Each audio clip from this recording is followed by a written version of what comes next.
मनुष्य मर्या नाम मनुष्य मर्याय आदियते स्वीक्रियते ययासा मर्यादा मर्यादा मनुष्यके बला হয় মনুষ্যের দ্বারা অর্থাৎ ঈশ্বর যে সমস্ত আমাদের বিধি বিধান সিদ্ধান্ত দিয়েছেন মর্যাদা দিয়েছেন যে গণ্ডি দিয়েছেন যে সীমা দিয়েছেন সীমাকে রক্ষা করার জন্য যে সংস্কৃতি দিয়েছেন সেই সংস্কৃতিকে পালন করতে করতে আমাদের মরিয়া নাম মনুষ্য মরিয়াই আদিতে মানবের দ্বারা স্বীকার করার পর ধর্মার্থ কামার মুক্তি লাভ হয় সেই মর্যাদাকে আপনারা ধারণ করুন যে মর্যাদাকে রামচন্দ্র ধারণ করে মর্যাদা পুরুষোত্তম শ্রীরাম হয়েছিল যে মর্যাদাকে ধারণ করে যোগেশ্বর কৃষ্ণ শ্রীকৃষ্ণ ভগবান যোগেশ্বর ভগবান শ্রীকৃষ্ণ হয়েছিলেন সেই মর্যাদাকে ধারণ করুন আপনারা সে মর্যাদা কি কাকে বলা হয় ধ্যানপূর্বক শ্রবণ করুন সেই মর্যাদা হচ্ছে সপ্ত মর্যাদা আমি বলছি না বেদ বলছি এই মর্যাদাকে যদিও আপনাদের আঘাত লাগবে আমি জানি এতদিন পরে আমরা যা যা করছি তা তো আমরা বলছি কি আমাদের গুরুরা বলে গেছেন আমার পরম্পরা আমার এই সনাতন ধর্ম আমরা অনেকদিন থেকে চলে আসছে কিন্তু না আমরা বেদের সিদ্ধান্ত যদি মানতে চান আপনারা বেদের সিদ্ধান্তকে যদি মানতে চান মানবেন তো আমি সেই সিদ্ধান্তকে আপনাদের সামনে তুলে ধরছি আমি নিজের কোনো মন্তব্য তুলে ধরছি না আমরা শাস্ত্রী মন্তব্য একটা সিদ্ধান্ত মন্তব্য আপনাদের কাছে তুলে ধরছি বলছে সপ্ত মর্যাদা কবয়স্ততক্ষুষ সপ্ত মর্যাদা কবয়স্ততক্ষুষ তাসামেকামিদভ্যামুহুরোগাৎ বলছে হে মনুষ্য সেই সপ্ত মর্যাদা যাকে বলছে হিংসা করা চুরি করা বেবিচার করা মদ্য মাংস ভক্ষণ করা তারপরে জুয়া খেলা অসত্য ভাষণ করা কঠোর শব্দের প্রয়োগ করা অর্থাৎ চোরে হিংসা পরিত্যাগ করতে হবে অর্থাৎ চুরি পরিত্যাগ করতে হবে অর্থাৎ বেবিচার পরিত্যাগ করতে হবে অর্থাৎ মদ্য মাংস ভক্ষণ পরিত্যাগ করতে হবে অর্থাৎ জুয়া খেলা অনৈতিক উপায়ে যে ধন সম্পত্তি অর্জন করছি আমরা এটা পরিত্যাগ করতে হবে অর্থাৎ অনৃত্য অসত্য ভাষণ পরিত্যাগ করতে হবে অর্থাৎ কঠোর শব্দ যে ক্রূরাত্মক কঠোর শব্দের প্রয়োগ করা বন্ধ করতে হবে তারপরে আমরা মর্যাদার উপর প্রতিষ্ঠিত হব বলছে বেদ বলছে একটা মর্যাদাকে যখন আমরা উল্লঙ্ঘন করছি তখন আমরা মনুষ্য সমুদায় হতে আমরা পশুর পঙ্ক্তিতে যে আমরা লাইন লাগাচ্ছি অর্থাৎ একটা মর্যাদা যেখানে উল্লঙ্ঘন হয়ে যাচ্ছে তাসাম একাম উন মর্যাদাও মে तासाम उन मर्यादाओं में एकम एक मर्यादा के अमहुरा যখন ভঙ্গ করছি তখন অমহুরা পাপী হয়ে যাচ্ছে আমরা একটা মর্যাদাকে যখন আমরা অর্থাৎ যখন হিংসা করছি অর্থাৎ হিংসা স্বয়ং করছি অপরাধ দ্বারা হিংসা করাচ্ছি আর যারা হিংসা করছে তাকে আমরা সমর্থন করছি অর্থাৎ আমরা যে মৎস্য মাছ আর মাংস যে খাচ্ছি ভক্ষণ করছি হিংসার কারণেই হত্যা হয় হিংসা ব্যতিরিক্ত কখনো মাছ প্রাপ্ত হয় না মনে রাখবেন এই জন্য বেদেতে নিষেধ করা হচ্ছে মনুষ্য তুমি মনুষ্য মত্তা করণানি সিদ্ধতে মনুষ্য তুমি মর্যাদাকে ধারণ করো আহোরা স্তম্ভ উপমস্ত নিলে অর্থাৎ তুমি মাংস বর্জন করো মৎস্য বর্জন করো তোমার আহার নয় মনুষ্যের আহার হতে পারে না আর যারা অহিংসা খাবে না তারা কখনো ঈশ্বরের সত্তাকে জীবনে অনুভূতি করতে পারবেন না কত পূজা পার্বণ করুন না কেন প্রথম হচ্ছে আমাদের এই সিদ্ধান্ত যারা আহার সূত্রে সুচেতনের যারা ঈশ্বরীয় আমি বলতে চাই কোন পশু আপনার এই তো ভোগ জনিতে আছে তারা পশু কি অপরাধ করেছে আপনার একটা বকরিকে একটা ছাগলকে আপনি পালন করছেন ছাগলের সমূহকে পালন করছেন আপনি তার 15 বছর তার আয়ু আপনি 10 বছর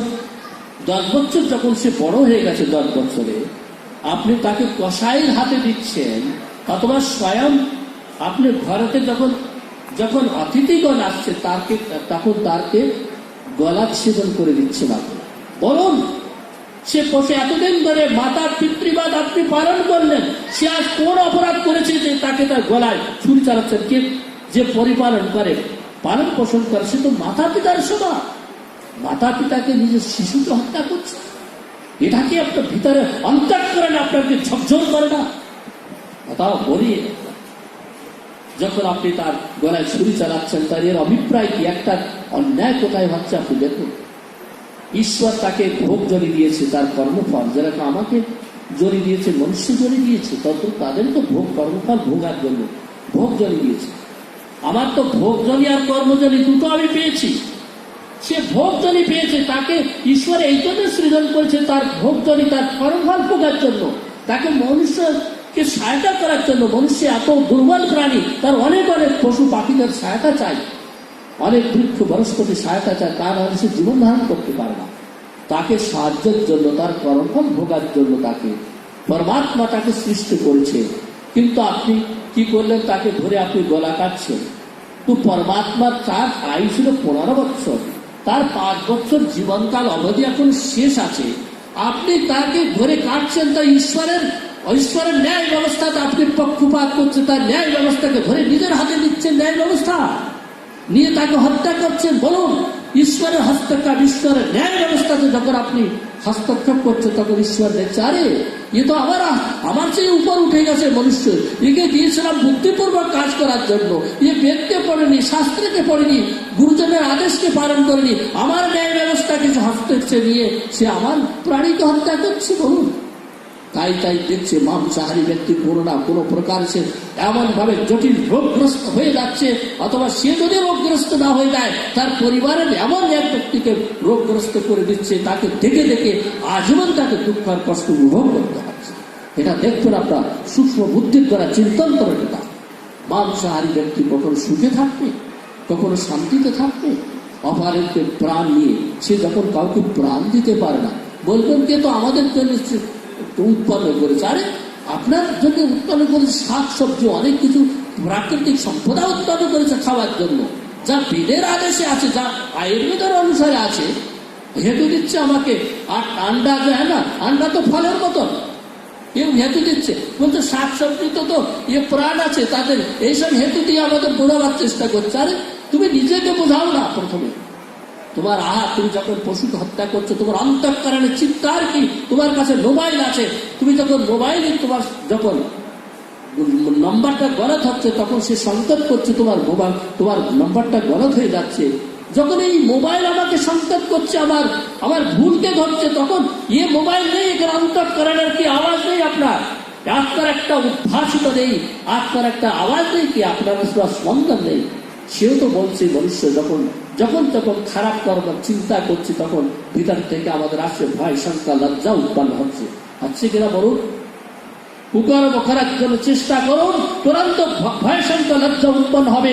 চুরি করার জন্য চেষ্টা করুন, অনৈতিক কর্ম করার জন্য চেষ্টা করুন। একটা সুগারকে মারতে আমি দেখেছি, একটা সুগারকে মারতে গেলে ওরে বাপরে, সে আপনারা দেখেছেন 3-4 গ্রামে তার চিৎকার চলে যায়, কত নির্মাণ হত্যা। তাই মনুষ্য হয়ে আমরা এই কাজ করছি। আমরা এই জন্য বেদ বলছে, মনুষ্য তুমি কৃতকার্য অনুভবী, যেমন তোমার দ্বারা যে হত্যা হচ্ছে, তোমার সমর্থনে যে হত্যা হচ্ছে, তোমার যে তুমি তাকে সমর্থন করছো, তুমি অপরের দ্বারা করাচ্ছ। বলছে আমি তো করি না, আমি হত্যা করছি না, আমি মাছ কিনে আনছি। আরে আপনার জন্য মাছ কিনে আনছে, আপনি তো দোষী নেই, আপনি খাচ্ছেন, এই জন্য সে মাছ বেচছে। এসব হেতু আমরা কুতর্কতে তো অনেক শিখেছি, কিন্তু অন্তঃকরণের না আওয়াজকে একবার আপনি দেখুন, সেটা আমি নিবেদন করতে চাই। আপনারা প্রশংসা সমাধান পরে করবেন, আমি বলতে চাই, আমি নিজের বাক্য বলছি না।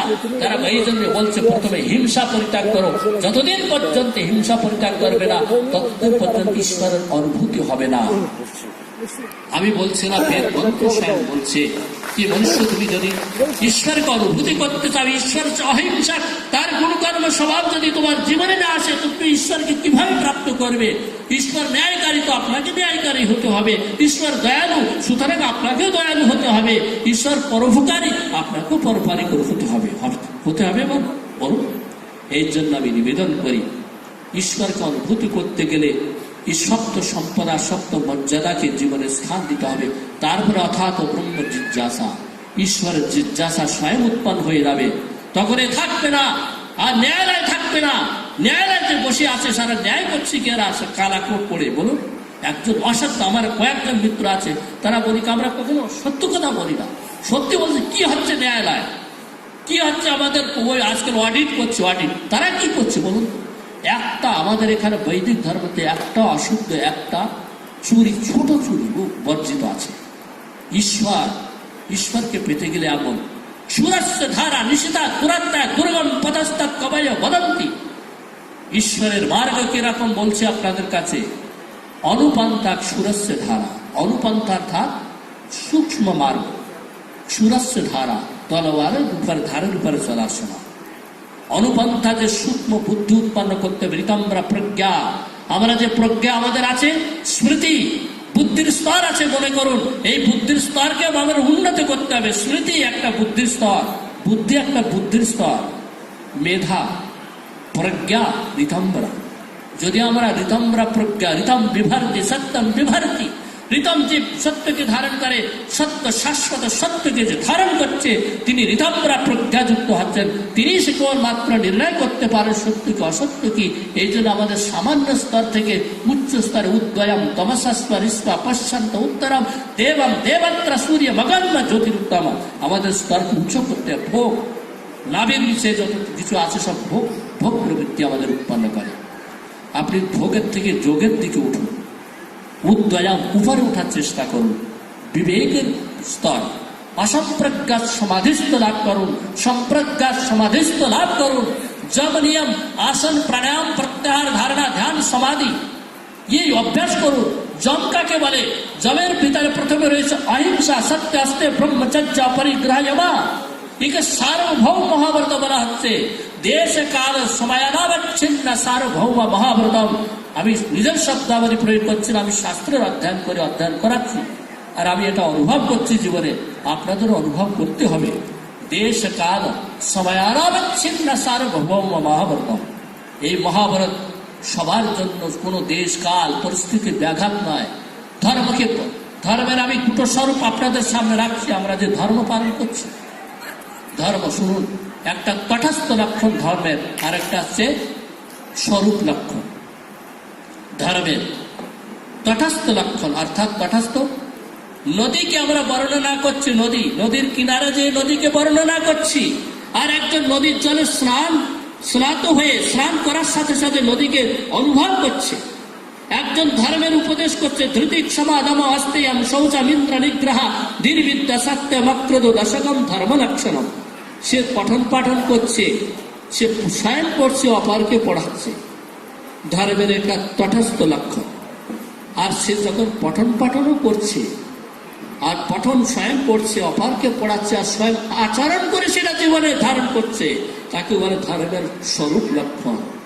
অর্থাৎ আপনি স্নানও করছেন, স্নানের আনন্দ নিচ্ছেন, নদীর জলে স্নানও করছেন, সে স্নানের আনন্দ নিচ্ছেন, জলের আনন্দ নিচ্ছেন, একেই বলে স্বরূপ লক্ষণ। তদ্রূপ ধর্মের কথা বলতে চলবে না, ধর্মের আত্মসাৎ করতে হবে, জীবনে ধর্মময় জীবন করতে হবে। ধর্মকে অনুভব অন্তরাত্মে তাদাত্ম্য ভাবের দ্বারাই এই ধর্মকে অনুভব করতে হবে। যেরকম মিশ্রি জল, যেরকম দুধেতে মিশ্রি মিলালে পরে কি হয়? দুধের মিশ্রি দেখা যায় না, পরে বিলয় হয়ে যায় দুধেতে, কিন্তু মিশ্রি দেখা যাচ্ছে না, তো এর অভিপ্রায় মিশ্রি নেই, এ তাদাত্ম্য হয়ে গেছে, এ বিলয় হয়ে গেছে দুধের সাথে। যখন আপনি সেবন করছেন, পান করছেন, তখন তার মধুরতা প্রকাশ হচ্ছে। তদ্রূপ আমরা ধর্মময়, ধর্মকে জীবনের অঙ্গ যখন তৈরি করেছি, যখন ধৃতি কেবল বলছি না, যখন বিপত্তি আসছে তখন শ্রীকৃষ্ণের মতন আমরা বিপত্তি ধারণ করে নিচ্ছি, তখন তার ধর্ম আত্মসাৎ করে নিচ্ছি। আমরা ধর্মের স্বরূপে লক্ষণ প্রতিষ্ঠিত হয়েছি। ধর্ম ধৃতিক ক্ষমা যখন আমাদের জীবনের ক্ষমা আমরা করছি, তখন ধর্মের স্বরূপে লক্ষণের প্রতিষ্ঠিত আছি। ধৃতিক ক্ষমা আস্তেয়ম, যখন আস্তেয়কে পালন করছি, ব্রহ্মচর্যকে জীবনে অনুভব করছি, আমরা যখন ব্রহ্মচর্যকে পালন করার শারীরিক শক্তির অনুভব করছি, বৌদ্ধিক স্তরের অনুভব করছি, তখন আমরা ধর্মের স্বরূপ লক্ষণে আমরা প্রতিষ্ঠিত হয়ে যাচ্ছি। আর কেবল উপদেশ যারা করছেন, কেবল তারা ধর্মের তথাস্থ লক্ষণে পরিণত আছে, তারা ধর্মের স্বরূপ লক্ষণে প্রতিষ্ঠিত নয়। তাই আমি বলতে চাই যে বলছে কি সত্য মর্যাদার কথা আপনাদের সামনে বলছিলাম হিংসা পরিত্যাগ করা, চুরি পরিত্যাগ করা, ব্যভিচার বলে 3 প্রকার ব্যভিচার। একটা অল্প আয়ুতে যারা বিবাহ করেছেন তারা কিন্তু ব্যভিচার করছেন। অল্প আয়ুতে বিবাহ, 25 বছর পর্যন্ত পুরুষ, 16 বছর পর্যন্ত স্ত্রীকে বিবাহ করার অনুমতি দেওয়া হচ্ছে বেদেতে। যখন এই বিবাহ করছেন তখন ব্যভিচার হচ্ছে না। আর যখন অল্পায়িত বিবাহ ব্যভিচার করছেন, তারপর বীর্যক্ষয় অধিক করছেন, পুত্রার্থে ক্রিয়াতে ভারিয়া, পুত্র নিমিত্তের জন্য কেবল স্ত্রীর সাথে সমাগম করছেন, তখন তাকে সে ব্রহ্মচার্য ব্যভিচার বলা হবে না। কিন্তু বারংবার স্ত্রীর সংযোগ করা, স্ত্রীর সাথে সমাগম করা, এটা ব্যভিচার বলা হয়। আর নিজের স্ত্রী থাকা সত্ত্বেও অপর স্ত্রীর সাথে অনৈতিক উপায়ে সমাগম করা, তার নাম হচ্ছে ব্যভিচার। এইটা যারা পরিত্যাগ, শুনে সূক্ষ্মতা এই জন্য আবার বলছি আমরা।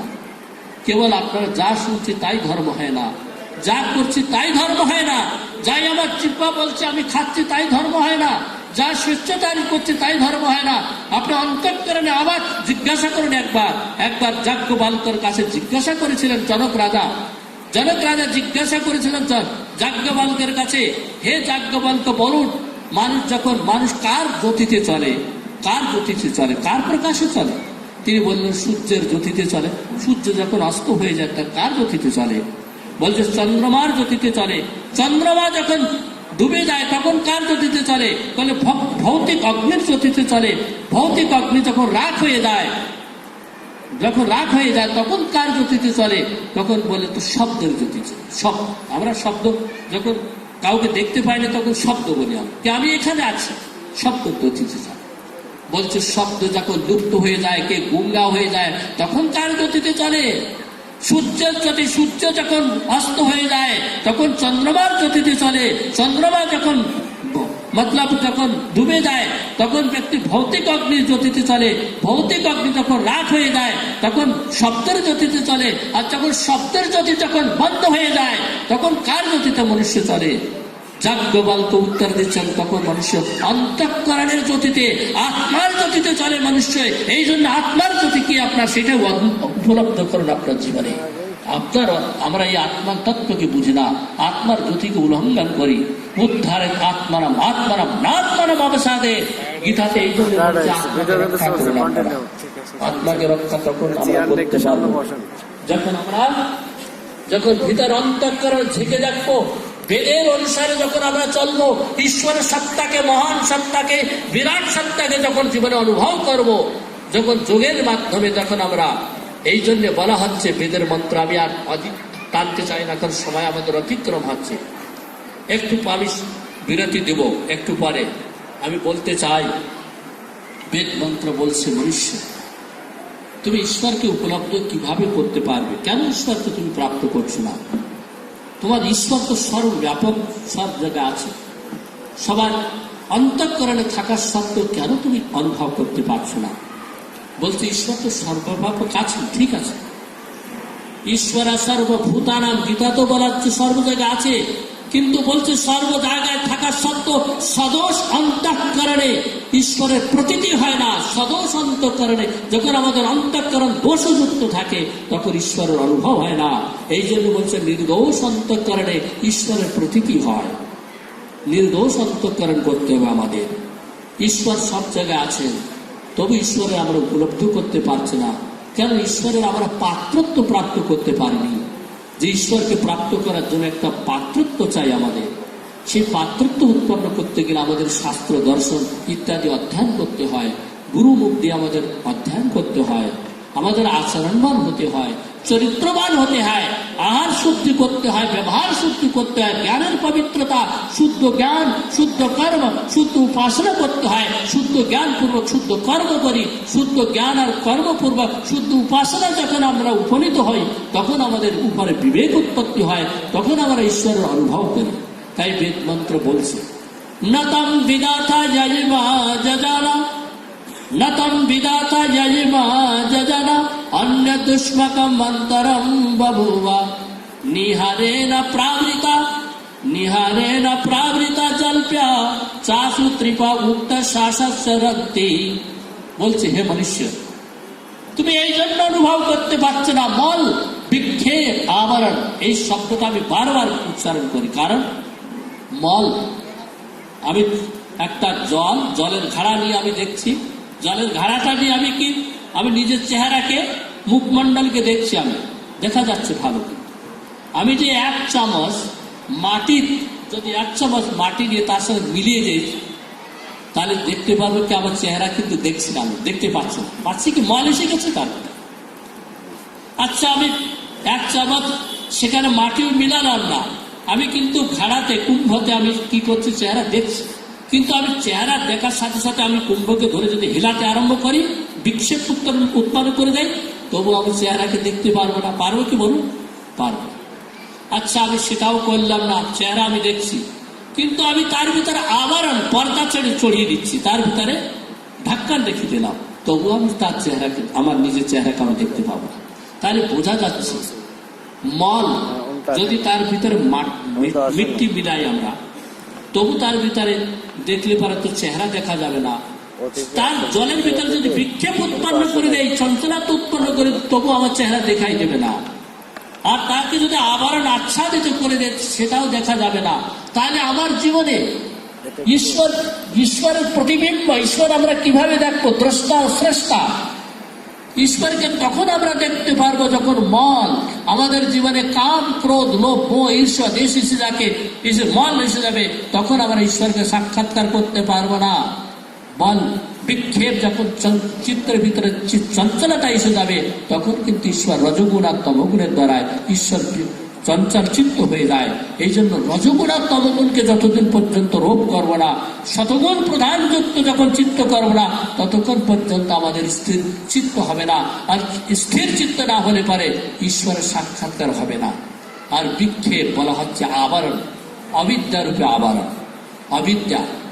তাই বেদ মন্ত্র বলছে, হে মনুষ্য, নতম বিদথা ইমাচ জানা অন্য দুষ্পকম অন্তরম বহুবা। এই জন্য তোমরা ঈশ্বরকে সাক্ষাৎকার করতে পারছো না। ঈশ্বর অন্তরম বহুবা, ঈশ্বর তোমার অন্তঃকরণে আছে, বাইরেও আছে, কিন্তু তার সত্তা আলাদা, তুমি তো পৃথক সত্তা, তুমি ঈশ্বর হও না। আহম ব্রহ্মাস্মি, আমি ব্রহ্ম হয়ে যাই না। আহম ব্রহ্মবিদ, ব্রহ্মবিদ ব্রহ্মাইব ভবতি। ব্রহ্মকে যে জানে ব্রহ্মর সমান হয়ে যায়। ব্রহ্মবিদ বরিষ্ঠা, ব্রহ্মবিদ মহান হয়ে যায়। ব্রহ্ম কখনো ঈশ্বর, জীবাত্মা অল্পজ্ঞ কখনো ব্রহ্ম হয় না। হ্যাঁ, আপনি একটা লোহার গোলককে যদি, লোহার খণ্ডকে, লোহার গোলাকে যদি আমরা অগ্নিতে প্রবেশ করাই, তো যতক্ষণ পর্যন্ত অগ্নির সংযোগ থাকবে, ততদূর পর্যন্ত অগ্নিময়ম অয়স্কান্তম, অগ্নির গোলা অগ্নির মতন হয়ে যাবে, লোহার গোলা অগ্নির মতন হয়ে যাবে, যতক্ষণ পর্যন্ত নৈমিত্তিক গুণ তার ভিতরে আধার হয়েছে। কিছুক্ষণ পরে তাকে যদি বেড়ে টেনে এনে বাইর করে দেয়, তো পুনঃ তার সে জ্বলন শক্তি, তার উজ্জ্বলতা শক্তি কমে যাবে, তারপর পুনরায় লোহার মতো হয়ে যাবে। আমরা যখন ব্রহ্মময় হই, অর্থাৎ ঈশ্বর ভক্তি করি, সাধনা করি, তো ব্রহ্মবিদ ব্রহ্মাইব বরিষ্ঠা, ব্রহ্মবিদ ব্রহ্মাইব ভবতি, ব্রহ্মের সমান হয়ে যায়, কিন্তু ব্রহ্ম হয়ে যায় না। কেন? নৈমিত্তিক গুণের দ্বারা যতক্ষণ পর্যন্ত উপাসনা আমরা করছি, ততদূর পর্যন্ত ঈশ্বরের গুণকর্ম স্বভাব আমার জীবনে রয়েছে। এই জন্য ওই ব্রহ্মময় হয়ে গেছে আমরা। আয়াম আত্মা ব্রহ্মা বলি কিনা আমরা, আয়াম আত্মা ব্রহ্মা প্রজ্ঞানে না ব্রহ্মা, আমরা বলতে থাকি। এইসব উপরস্থ সমাধিস্থ যখন হয়, তখন আমরা ব্রহ্মময় হয়ে যাই, ব্রহ্মবিদ হয়ে যাই, ব্রহ্ম হই না আমরা। তাই বলা হচ্ছে, হে মনুষ্য, তুমি ব্রহ্মার থেকে আলাদা সত্তা। যদিও ব্রহ্মা তোমার ভিতরে রয়েছে, কিন্তু সদস অন্তঃকরণে অবিদ্যার কারণে তাকে তুমি দেখতে পাচ্ছ না। অবিদ্যাকে তোমাকে মেটাতে হবে, হ্রাস করতে হবে, দগ্ধবীজ করতে হবে। আপনি কয়লাকে হাজার হাজার বার দুধের দ্বারা ধৌত করুন, দুধের দ্বারা ধৌত করুন, কখনো কালিমা মিটবে না। যখন আপনি অগ্নির সংযোগ করছেন, তখন তার কালিমা মিটে যাচ্ছে, তার কালিমা ছিন্নভিন্ন হয়ে যাচ্ছে। তদ্রূপ আমাদের মনের আত্মা যতক্ষণ পর্যন্ত ব্রহ্মার অগ্নিময়, অগ্নিরূপী ঈশ্বরকে সান্নিধ্য যখন আমরা দিচ্ছি না, ততক্ষণ পর্যন্ত আমাদের যে আমাদের চঞ্চল চিত্ত, আমাদের মনের আত্মা শুদ্ধ হচ্ছে না, পবিত্র হবে না। আর নির্মল চিত্ত, নির্মল আত্মা যতক্ষণ পর্যন্ত হবে না, ততক্ষণ ঈশ্বরের সাক্ষাৎকার হবে না। এই জন্য বলা হচ্ছে, বিদ্যাতে হৃদয় গ্রন্থে ছিদ্দান্ত সর্বসংশয়া শিয়ন্ত চাশ্রী করবাণী তসমিন দৃষ্টি পরাবরে। মনুষ্য তুমি অবিদ্যাকে হ্রাস করো, বিদ্যার বৃদ্ধি করো। এই জন্য আর্য সমাজের মূল সিদ্ধান্ত হচ্ছে अविद्यार नाश और विद्यार वृद्धि करो, और विद्यार वृद्धि सब सत्य विद्या, और जो पदार्थ विद्या से जाने जाते उन सबका आदिमूल परमेश्वर अर्थात विद्या द्वारा बड़ा परमेश्वर यथार्थ स्वरूप, जीवात्मा यथार्थ स्वरूप, प्रकृतिर यथार्थ स्वरूप के আমরা প্রাপ্ত করতে পারি, জানতে পারি। আসুন আর এই প্রসঙ্গ আর টানছি না, আমি আরম্ভ করেছিলাম মনুষ্য জীবনে সপ্ত সম্পদা সপ্ত মর্যাদার পালন করতে হবে। সপ্ত সম্পদার দ্বারায় নিজের জীবনকে অলঙ্কৃত করুন, নিজের জীবনকে পার্থক্য উৎপন্ন করুন, তারপরে সম্পদা মর্যাদাকে পালন করুন। এই মর্যাদাকে পালন করলে পরে আমরা সূক্ষ্মতা উৎপন্ন করব, বিবেক বুদ্ধি উৎপন্ন করব। আর যখন সূক্ষ্মতা উৎপন্ন হবে, হিংসা পরিত্যাগ করব, চুরি পরিত্যাগ করব, তারপরে ব্যভিচার পরিত্যাগ করব, আর পরিত্যাগ করব কি জুয়া খেলা, মদ্য মাংস ভক্ষণ পরিত্যাগ করব। জুয়া খেলা অনৈতিক উপায়, রাষ্ট্রীয় অপরাধ, বড় বড় অপরাধ আমরা করছি রাষ্ট্রীয় স্তরে। এই জন্য আমাদের এখানে ছিল ধর্মার্য সভা, রাজার্য সভা, বিদ্যার্য সভা। তার দ্বারা আমাদের কন্ট্রোল করা হতো, তুমি এই রাষ্ট্রীয় অপরাধ হচ্ছে। বড় বড় মৎস্য পালন চলছে, আমাদের বেশ্যালয় পালন করে চালিয়ে তারা ধন অর্জন করছে। বড় বড় তারা পশু হত্যার শালা খুলে গেছে। এসব কি রাষ্ট্রীয় অপরাধ নয়? যেখানে ঘোষণা হতো কি একটা অশ্বপতি নামক ঘোষণা করতো, আমার দেশে কোনো ব্যভিচারী পুরুষ নেই, শরাবী ব্যক্তি নেই, গঞ্জারি ব্যক্তি নেই, অগ্নিহোত্র না করার কোনো ব্যক্তি নেই, চুরি করতে ব্যভিচারী পুরুষই নেই, তো ব্যভিচারী স্ত্রী কোথায় থেকে আসবে? এইরকম ঘোষণা যেখানে হতো, আজকাল কত বড় রাষ্ট্রীয় অপরাধ হচ্ছে, কে কাকে বোঝাবে বলুন তো? এই জন্য আমাদের রাজা যথা রাজা তথা প্রজা, রাজা কালস্য কারণম, রাজা বুদ্ধিমান হতেন, তাদের যে ন্যায়মণ্ডলী হতেন তাদের সব বুদ্ধি বেদজ্ঞ বিদ্বান হতো, তাই রাষ্ট্রীয় অপরাধ আমরা করতাম না। কিন্তু আজ রাষ্ট্রীয় অপরাধ হচ্ছে সামাজিক অপরাধ, বৈজ্ঞানিক অপরাধ, পারিবারিক অপরাধ, সব অপরাধগ্রস্ত হয়ে আমরা মানব কি হয়ে গেছে। আমরা পরমাত্মা আমাদের শক্তি বুদ্ধি প্রদান করুন, যাতে আমরা বেদ বিদ্যার সাথে যুক্ত হয়ে আমরা সেই পূর্বের যে সংস্কৃতি, পূর্বের যে সভ্যতা সংস্কৃতি, রাম আর কৃষ্ণ, সীতা আর সাবিত্রী, গার্গী আর মৈত্রী আদর্শকে পালন করে উচ্চতার সাথে পালন করি। আমাদের পরমাত্মা এত শক্তি উৎসাহ প্রদান করুন, যাতে আমাদের মেধা বুদ্ধি বল প্রখরতা সমস্ত প্রাপ্ত হয়ে আমরা যেন অবিদ্যার হ্রাস আর বিদ্যার বৃদ্ধি করি। আপনাদের সবাইকে, আয়োজক মন্ডলীকে, আর যত সমস্ত শ্রোতাবর্গকে, মেধাবী জনকে, আর আমাদের যারা যোগ্য পবিত্র তাদেরকে, আমার অধ্যক্ষ মহোদয়কে, সমস্ত বিদ্বৎ মন্ডলীকে আমি बारंबार नमन वंदन करছি और हृदय गहराई से सबको साधुवाद प्रदान करता हूँ। आप सभी को विशेष धन्यवाद।